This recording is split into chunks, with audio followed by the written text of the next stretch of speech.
Welcome back to Wizards Outlook. We got Raymond Lyons here, Cardo W. Jr., Wilson Turpin Jr., Cardell, and I spoke to you guys a little bit earlier during pregame, and it's like Washington was not aware of any of the things that Cardell took his time to talk about this evening.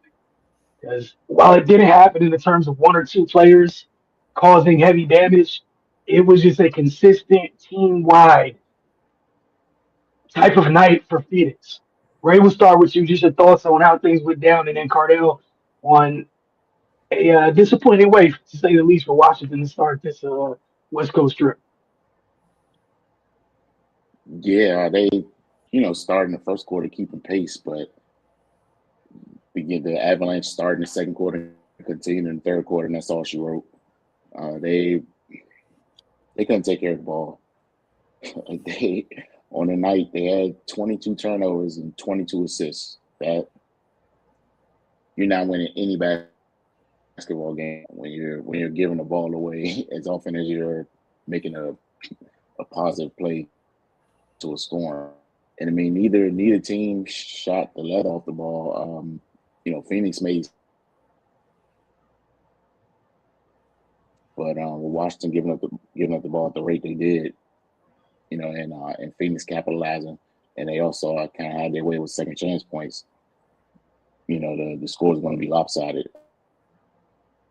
Yeah, it's not too much analytically to say. They got outplayed in pretty much every facet of the game. Yeah, man, like you said, Wilson, we should never be subject to this, but if it's just a game where somebody goes for 40 or something like that, like, well, all right, that's an anomaly. Somebody had a out of body experience, but everybody did well. Like that just can't be the case, man. So yeah, it seems like they Wizards are back to business as usual after giving us maybe 11 to 12 games of some glimmer of hope. We back to in December. Cardell? Second and third quarter, man, they was outscored 64-39. Um, you're not gonna overcome that deficit, man. Obviously, we know they kind of wounded. CJ's no longer here, Kisper's no longer here, but you saw right away what CJ brought outside the scoring. He controlled the pace. He knew how to control the game.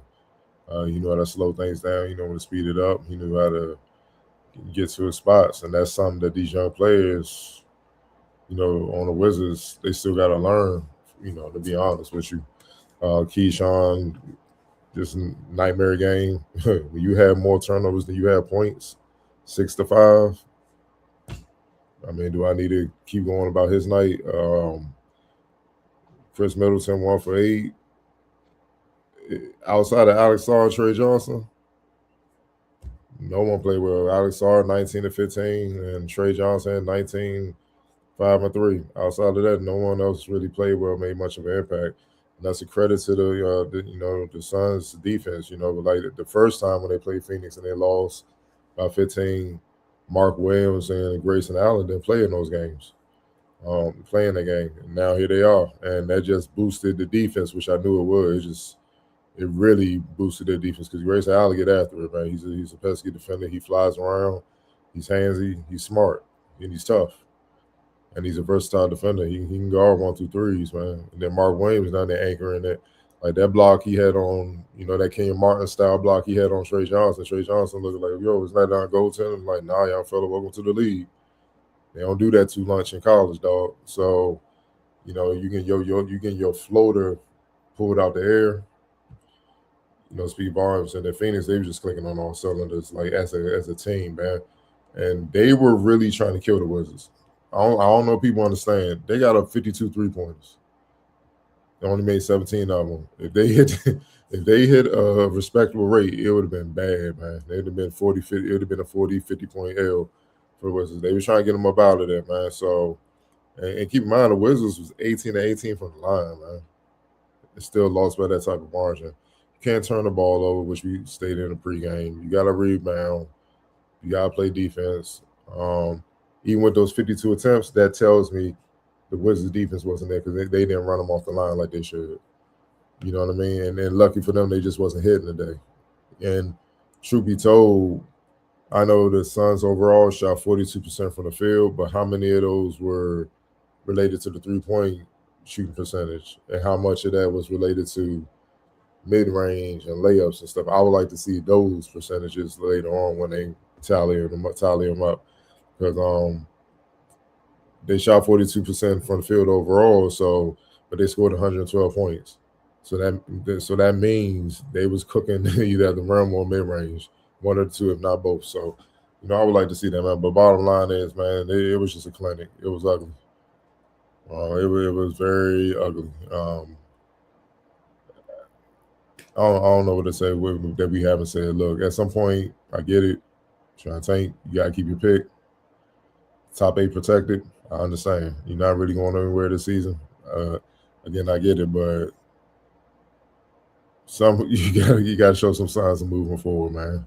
And it seems like it's stagnant right now.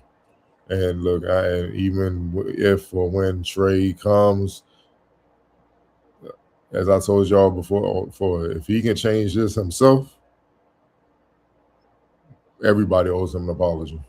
Because that means he up there with Isaiah Thomas, the Magic, since he's up there to change this. And because it's a dire situation right now. Because I don't think people understand the psyche of this, man, the losing. Like for real, how much damage you think is doing it to the young core? I don't care how tough you are. That losing is tough. It drains you, man. Like, it's embarrassing. Like, you know what I'm saying, if you're a prideful pro. So they got a lot of, throughout the season, they got a lot of questions that need to be answered, man. But we all kind of know where this is headed. It is what it is, man. But, shout out to the Phoenix Suns, man. They did what they should do at home. They healthy. This was a healthy roster. Can't forget about, for the most part, they're healthy. I know, what's my man, that young fella, Jalen Green, he hasn't played yet. So, and when they add him, they're going to be even more worse. They're going to be even more potent. So, but they're getting healthy. And they lead with defense, and they lead with control of pace. And, they lead with balanced attack offensively. And obviously, Devin Booker is the head of that, man. When they clicking on all cylinders on both ends, they've shown throughout the season they're a tough team to beat. Yeah, I think that was the scary part. All of it was there was even stretches. There was a stretch late third quarter. Ideally kind of take your foot off the gas, but even then, it was possession after possession of that ball swinging all the way around the court, even off offensive rebounds. Like, it was clearly the intent was to get as many threes up as humanly possible. They were just looking for kill shot after kill shot after kill shot. I'm like, look at the scoreboard, and they're still finding threes. Like, good shot for great shot over and over again. But yeah, it was just a healthy. Yeah, it was a really good performance from the Suns. That's their third consecutive one in a row. Again, coming into this one, like we shared with you guys earlier, they beat the Grizzlies and the Knicks, so they're trying to find their way up the Western Conference standings. For Washington, it's just the first game of there's more days in this road trip than games, but after the night, to get a little bit of a break, then they finish towards the back end of the week is where they have 3 games, including a back to back. They got the Clippers, then the Kings and Nuggets, then that flight back out to this side, and then they host. Who's it on the 19th? They host the Clippers here in DC on the 19th. And all I can promise you is all these teams you're seeing in a row. If you turn the ball over and don't play defense,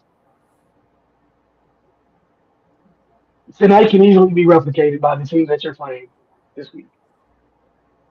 And it will look different because of personnel, but it can be replicated if you come out and do the things or fail to do the things that you did tonight. You can't go turn the ball over against the Clippers just to do it. Um, and I know the Nuggets don't have Joker again. Still can't afford to just go out there and throw the ball away. You're gonna find out. You just can't. So we'll see how that goes the rest of the week. But it definitely was a poor start to the road trip for sure. For you guys, player of the game.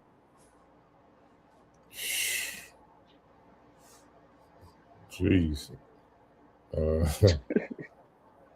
Uh, This is a group project, man. Like yeah, man. Yeah, like I the can't even Phoenix single nobody out. Phoenix Suns, they player of the game and the X Factor, the entire team, though. That is an acceptable response, especially on a night in which I went to go put the stats in. You can see it, but you don't have a feeling sometimes that numbers make it clear. I was just really like, oh, it was balanced. Like everybody got a little bit. Like when I was going through the stats, I was like, oh, okay. Like Ray, that's perfect way to say it. Group Oh, project. Oprah style scoring, man. You get a bucket, you get a bucket, you get a bucket. That's what it was, though. Everybody get a bucket. Again, we will see if Washington's able to respond from the rest of this trip. But you can't do this. You can't do this against the Clippers, man. It's not going to end. So we'll see if those couple days in between help them kind of get right. But I appreciate you guys. Y'all have a good evening.